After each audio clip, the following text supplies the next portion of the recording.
Poland तो बाद में बचेगा, पहले तो जेलेंस्की को बचाने की जरूरत है। ये बात बाइडेन बहुत अच्छी तरह जानते हैं, लेकिन पुतिन ने अब जेलेंस्की के खिलाफ ऐसा बॉम्ब तैयार कर लिया है जो गिरा तो समझ लीजिए कुछ भी नहीं बचेगा। इस वक्त जेलेंस्की की सबसे बड़ी परेशानी, उनकी सबसे बड़ी टेंशन यही है कि वो अपनी जान बचाएं तो कैसे बचाएं।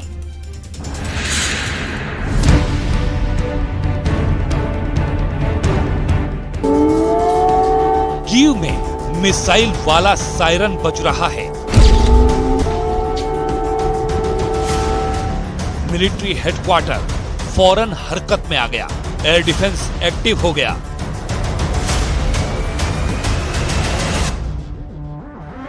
स्पॉटलाइट ऑन कर दी गई। पूरे शहर में जैसे हड़कंप मच गया। अब यहां पर जेलेंस्की की भूमिका अहम हो जाती है, लेकिन रूस की नई वार्निंग के बाद उन्हें समझ नहीं आ रहा कि वो कहां छिपे, क्योंकि उनका दफ्तर अब उनके लिए महफूज नहीं रहा।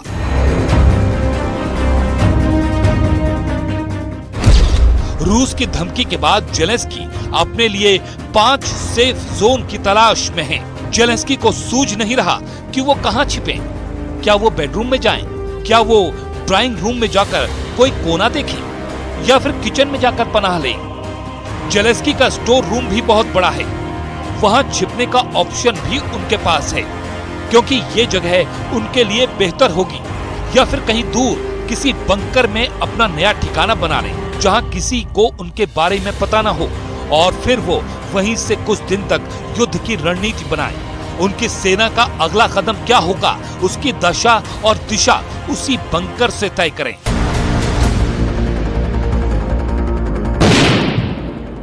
ऐसा इसलिए क्योंकि रूस के सुरक्षा परिषद के डिप्टी चेयरमैन और पूर्व राष्ट्रपति दिमित्री मेदवेदेव ने ऐसी बात कह दी है कि जेलेंस्की और उनके करीबी लोग बहुत ज्यादा टेंशन में आ गए हैं।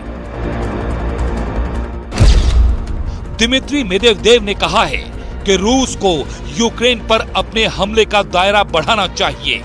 उसे वहां हमला करना चाहिए जहां किसी को उम्मीद भी ना हो।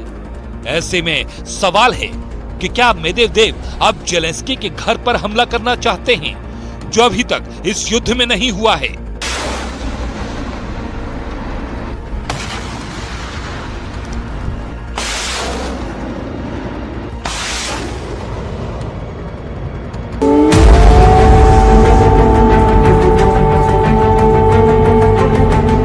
जिस तरह से पुतिन कीव पर एक के बाद एक स्ट्राइक कर रहे हैं, उससे ये तो साफ है कि कीव फिलहाल जेलेंस्की के लिए बिल्कुल भी महफूज नहीं है।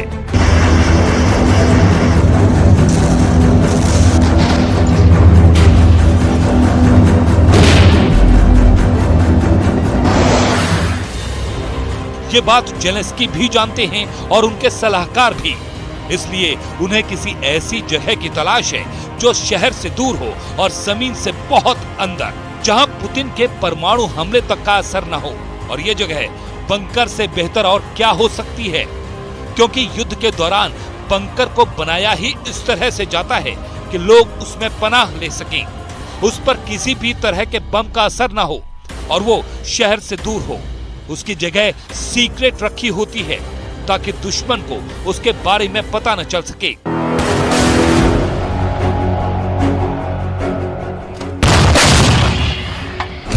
तो क्या जेलेंस्की भी अगले कुछ दिन तक बंकर में रहेंगे? और उनका बंकर होगा कैसा? क्योंकि उन्हें अपनी हिफाजत के साथ ही युद्ध की रणनीति भी कुछ दिन बंकर में रहकर ही तय करनी है। जेलेंस्की का बंकर बहुत ही खास है, बहुत ही एडवांस है, टेक्नोलॉजी से लेस है। बंकर में अंदर कई फ्लोर हैं। ये फ्लोर एक दूसरे से लिफ्ट से जुड़े हैं। एक फ्लोर जेलेंस्की के रहने के लिए है तो दूसरा ऑफिसर्स के साथ युद्ध की रणनीति तय करने के लिए। दरअसल मॉस्को में ड्रोन अटैक के बाद से पुतिन बहुत गुस्से में हैं। अपने गढ़ में हुई स्ट्राइक के बाद से पुतिन का पारा हाई हो गया। पुतिन अब इंतकाम चाहते हैं।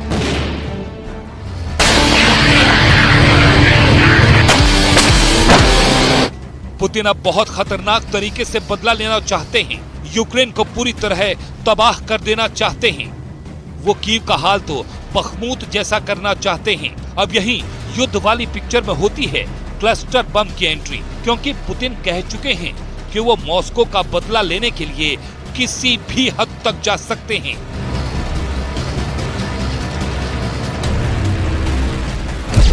क्या पुतिन अब कीव पर क्लस्टर बम से हमला करने जा रहे हैं? इसका इशारा वो पहले ही कर चुके हैं। पुतिन ने खुद कहा है कि जरूरत पड़ी तो वो क्लस्टर बम का इस्तेमाल करने से भी पीछे नहीं हटेंगे।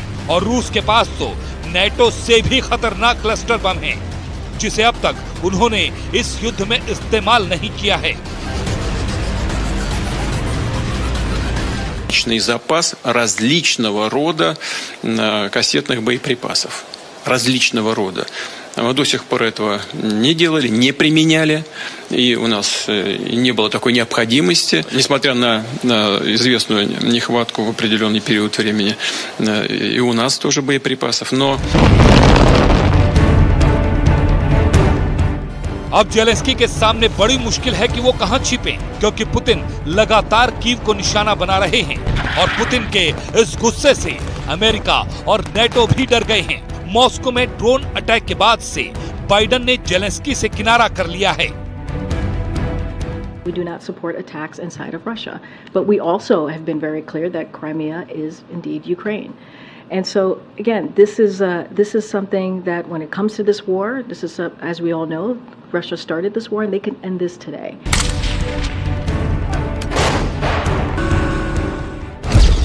सवाल है कि क्या अब पुतिन के क्लस्टर बम का पहला टारगेट कीव ही होगा? क्या ये बम जेलेंस्की के ड्राइंग रूम में गिरेगा?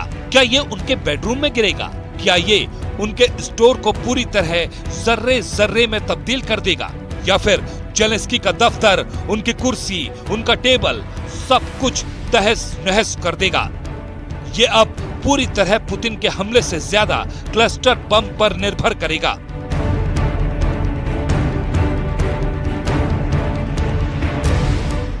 लेकिन क्लस्टर बम बहुत बड़ा राज बना हुआ है, क्योंकि पुतिन हमला करने से पहले किसी को नहीं बताते कि उन्होंने कौन सा बटन दबाया है।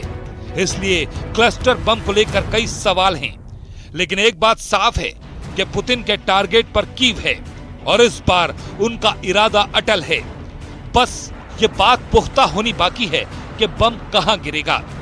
यही बात जेलेंस्की को परेशान कर रही है। 24 और 25 जुलाई की रात पुतिन ने कीव पर एक बड़ी स्ट्राइक की। पुतिन इस वक्त कितना गुस्से में है, इसका अंदाजा आप सिर्फ इससे लगा लीजिए कि जुलाई के महीने में ही कीव पर रूस की ये छठी एयर स्ट्राइक है।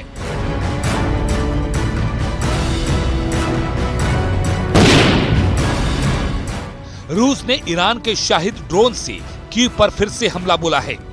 हालांकि यूक्रेन का दावा है कि उसने सभी ड्रोन को मार गिराया और किसी भी तरह का बड़ा नुकसान नहीं हुआ।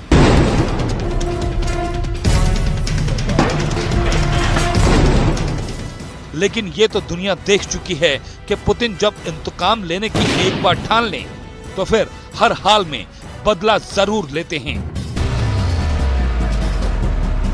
जेलेंस्की ने क्राइमिया पर हमला किया, पुतिन ने बदला लिया।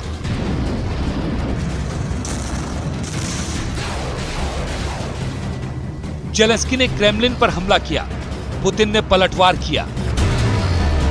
जेलेंस्की ने मॉस्को शिप पर हमला किया, पुतिन ने अटैक कर दिया। जेलेंस्की ने पुतिन की सेना को खैरसोन से भगाया, पुतिन ने पूरे बखमूत पर कब्जा कर लिया। पुतिन जेलेंस्की के हर एक हमले का बदला ले रहे हैं, हर एक वार पर पलटवार कर रहे हैं, हर एक अटैक का मुंह तोड़ जवाब दे रहे हैं। ये पुतिन की कसम है, तुम एक मारोगे हम 100 मारेंगे। पुतिन ने एक बार फिर अपने ही अंदाज में जवाब देने की तैयारी कर ली है, इंतकाम लेने की ठान ली है।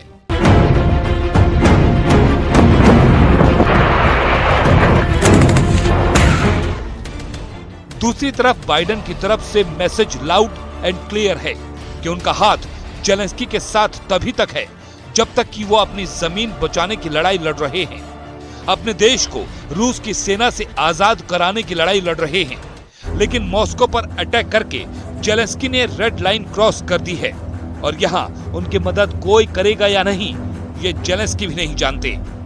अमेरिका को अभी तक सिर्फ यूक्रेन की जमीन में दिलचस्पी रही है, यही नेटो का मकसद है, लेकिन जेलेंस्की को बचाने वाला उसका इरादा अब कमजोर होता जा रहा है। इसकी वजह खुद जेलेंस्की हैं और उनकी गलतियां हैं। नेटो उन्हें हर जरूरी हथियार मुहैया करा रहा है, लेकिन अब तक ये सब बातें नाकाफी साबित हुई हैं। Continue to provide security assistance to Ukraine as we have been for more than 15 months as they are fighting for their freedom, fighting for their sovereignty. Moscow में अटैक कर जेलेंस्की ने पुतिन की जो नाराजगी मोल ली है, उसका अंजाम क्या होगा ये फिलहाल किसी को नहीं मालूम। पुतिन इसका इंतकाम कैसे लेंगे ये सिर्फ उन्हीं को पता है और बस यही वजह है कि जेलेंस्की ने अब अपने लिए नए और सुरक्षित ठिकाने की तलाश तेज कर दी है।